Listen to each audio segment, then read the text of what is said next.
Hey guys, welcome back to my YouTube channel. In today's video, we are actually doing an Etsy shop critique. This is one of the many critiques that I'm doing throughout the year for free. So if you are interested in possibly winning a critique, make sure you check out the link in the comment section below. Now, if this is your first time visiting my YouTube channel and you want to learn how to grow an impactful online business, don't forget to subscribe today to my YouTube channel. Don't forget to show me some love by liking this video and leaving a comment below. So let's go ahead and talk about the store that I'm actually doing a critique on. So today I'm doing a critique on the store called Maspo Co. And I could be saying it wrong, so I apologize.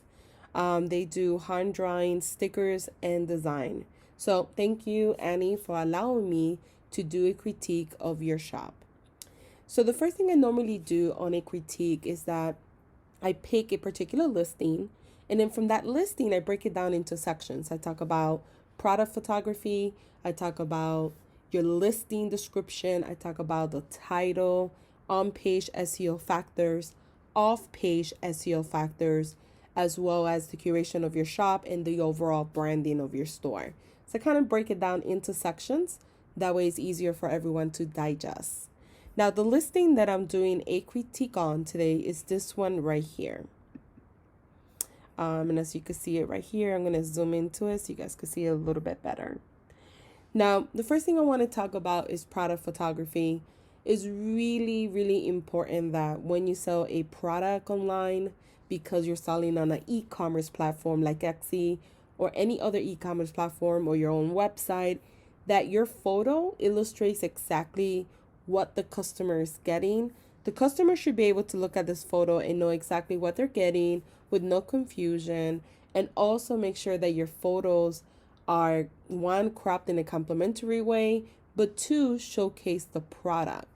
So looking at this product, it really doesn't stand out, and it kind of washes off to the background. You see how you have two sheets right here? What you need to start doing is creating a shadow behind. I will kind of show you. Let me see if I have one in my store to kind of show you. See how I have a shadow? If I don't add that shadow behind my product, it will blend in right into the picture. So when you are selling any type of product like this, you have to create that shadow in the background so it could stand out. If you don't create that shadow, then it starts to look like together. It doesn't look that great. You could do this by utilizing Photoshop. That's what I use. But there are also editing programs that you could use. You could use like Canva. You could buy shadow boxes that you could put behind an image. Or you could just create a shadow box, basically creating a rectangular box that has the black color in the background, and you will add that to the background and then add your illustration right on top of it to kind of create that illusion of a shadow if you don't know how to use like Photoshop. But that's going to make your picture stand out more. You could definitely use that in majority of your photos, if not all your photos need that quality, so the picture doesn't blend in. So looking at this particular picture, your actual work is incredible, but the presentation of your photos are not the best, and that could cost you a sale. So just keep in mind that no matter how amazing your product or service is, a bad photo could prevent you the sale, and it's just how it is. In 2018, Etsy did a survey to all their sellers, and 90% of them, and that's a huge number, 90% of them said that they purchased from an Etsy seller strictly because of the actual product. It wasn't because of the actual Etsy photo of the product. It wasn't because of shipping or pricing or listing description or other details, even though that all helps, but they made the purchase strictly because of the photo. So you always have to keep that in mind, that you want to make sure that you create the best photo as possible, but also illustrate exactly what you're selling. So that would be my first suggestion to change. The second thing I want to talk about now is the title. You did a really good job with your title because you kept it short and simple. That's what Etsy wants. I know for my particular listings, I still do keyword stuffing, and I have a store that has over 10,000 listings. So I've been fixing that store and it's taking me forever to fix all my newer stores as well. But what they want now is that your title is short and simple. Make sure your main keyword or the main focus of the keyword that you want for this particular page is in the beginning of your title, because that will be used also as the page title name. And you want to make sure that you follow with a short description of what you're selling, maybe even add a call to action, but something very short and simple. You have done that. So you have this as your main keyword here. Let's see if you have it as a keyword. Which stickers? You do. So that's really good if that's your main focus. So really good with that. What you always want to do is that your main keyword that you have in the beginning of the title, you use it as a tag as well. And you also put it in the first 150 characters of your actual listing description, because that would be considered an on-page SEO factor. So you've done that with the title at least, and also with the tag. So let's talk about your actual keywords, and then we'll come back to your actual listing description. So I'm using eRank Pro. It's a tool that you could use for free, or you could upgrade to the Pro version, and it gives you access to tools that help you grow your Etsy store.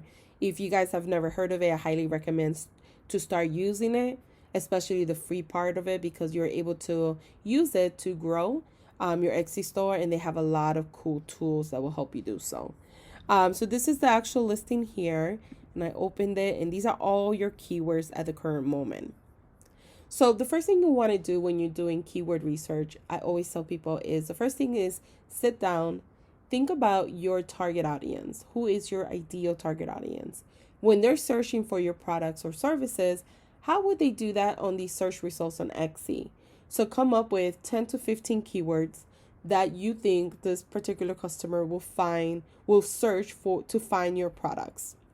Once you do that and you write the 10 to 15 keywords, what you want to do is you want to come back to Etsy, eRank. You want to go to the tools section, and you want to go to Keyword Explorer. And what you're going to do is you're going to put each keyword there, and you're going to see the actual numbers, right? Are people actually searching for these keywords? What is the average search volume? What is the average click-through rate? What is the competition? Is it higher the average search than the competition? Is there a lot of competition? The reason why you want to do that is because you want to use keywords that you could potentially rank organically for. And also, if you were to do Etsy ads, your cost per click, even though we no longer could see it, but you don't want your cost per click to be very, very high. If you're using a keyword that everyone else is using, keep in mind that keywords that are very broad or very competitive, your cost per click is always going to be higher. So that's the downside of using those keywords. So the way that you could use keywords that have not as much competition is using long tail keywords or longer keywords that have up to 20 characters that most likely will have a lower competition. So looking at your keywords, some of the keywords I would remove, like spell stickers, magical stickers, tarot magical. The reason why is because none of these right here are bringing you any traffic. As you can see, average search volume are 0 right now. Now, this could be because of the pandemic that we're facing now, and maybe people are not searching for this particular type of stickers, and therefore the data is coming back at 0, right? So you will need to analyze that in the future. If you make changes right now, analyze these keywords once the pandemic gets better and economy gets better and people are maybe possibly shopping for the items that you buy, seeing if these particular keywords have now some sort of traction on Etsy. As of today, they don't. So therefore, they're not good keywords. What you want to do is find keywords that people are searching for now, but still related to your product and services, and still is a keyword that your target audience will look for. And you will need to do that. If for some reason you're still having a hard time because you're a very specific niche and you still can't find it, your responsibility as an Etsy seller would be to drive additional traffic to your store using other platforms. whether it's through Facebook, Instagram, Pinterest, Facebook ads, Pinterest ads, Twitter ads. That will be your responsibility, is to drive additional traffic to keep your sales coming. Even when the economy is low, or even when people are not searching, that will be your job, because it can be done. It's just one of those things that, because of everything that's happening, this could be the least thing that people are searching for. So therefore, the data is kind of like skewed. Also keep in mind that when you're using single word tags, try not to use phrases that are singular and then plural.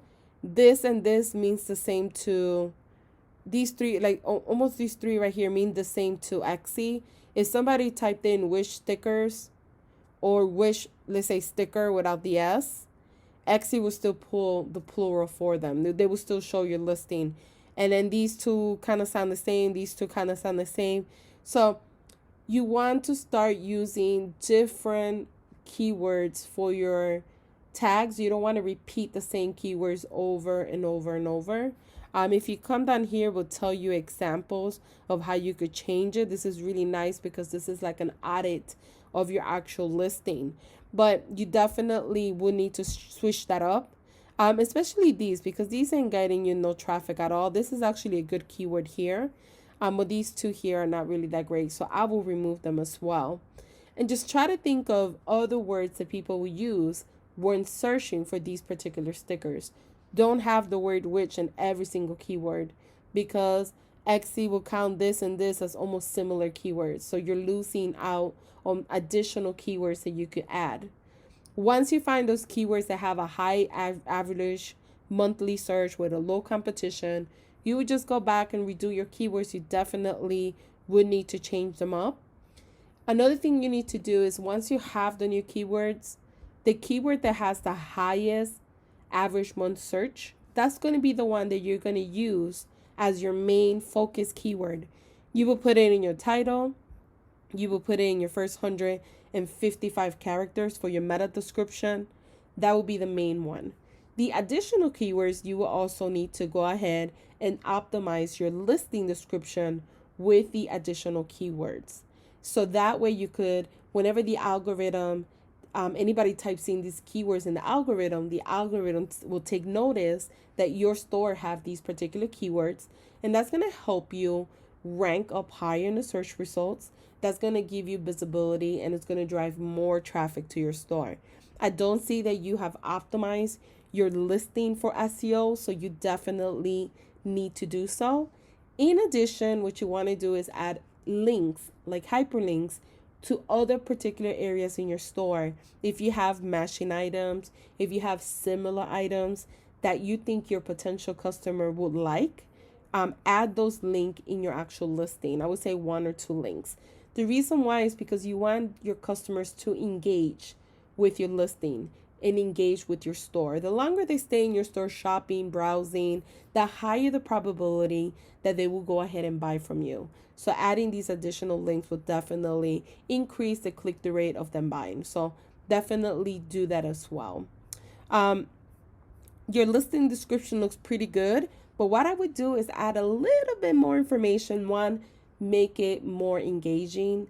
2, tell the customer why they need to buy these stickers, right? What does it solve for them, right? Make sure that it's an engaging description when they read it. Make sure it tells them everything and anything they need to know about what they're buying. And also make it easy to navigate. Make sure you include how to order, what's included, how they will receive it. The reason why I'm saying that is because of the fact that there are many people, it's their first time shopping on Etsy. They don't really know how to navigate it. So therefore, you having this additional information will help them. And the easier you make it for the customer, the more trustworthy your business or your store becomes to them, and the easier it is for them to go ahead and close out the sale. So working on your listing description, not only optimizing it for SEO, but making sure that you're writing an engaging listing description is really important nowadays. Now, another thing is like looking at the overall of your store. Great job for having a logo. Great job for having a banner. Great job for having your photo. I personally would have a photo of yourself without the emojis and stuff, like just a picture of yourself only. That's just my personal opinion. But your store is a little bit more fun, so it might be okay with something like this. What I would do additional is making sure that your store has the same consistency in branding. If I saw this listing here, and I saw this one here, and I saw this one here, and I saw that one in the search results, I would think it's from 4 different stores. I wouldn't necessarily think it's coming from the same store. So branding is really, really important. When people start recognizing you as a company, as a brand, that's when you're able to take stickers like this that you sell for $6 and say, I sell these stickers for $15, and people will buy it because they're paying more for the brand. So that's how you're able to charge premium prices, is due to the fact that you have an actual brand. So just keep that in mind. I will add additional products. I'm not saying you need thousands of products. There's stores that have 40 products and they sell a lot. But what I would do is make sure that you're adding products in a consistent month, every month consistently. So maybe even if it was 2 listings per month, just keep adding. Etsy like shops that keep adding, that keep stuff fresh, because that's what they prefer. So just keep that in mind. Great job with your update. This is really cool how you're showcasing how you do them. Great job on your about me. I will put a picture of yourself here.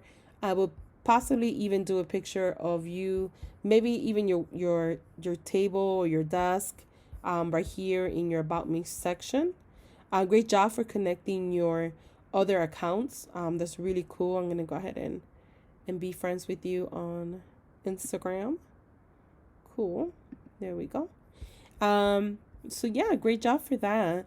I will also, even here, great job for doing a banner. I would consider making sure that your banner and this style matches. You want everything to kind of be cohesive and aesthetic. So finding that is really, really important, making sure that your brand matches with your actual listing. Everything comes together is really, really important when you sell on Etsy.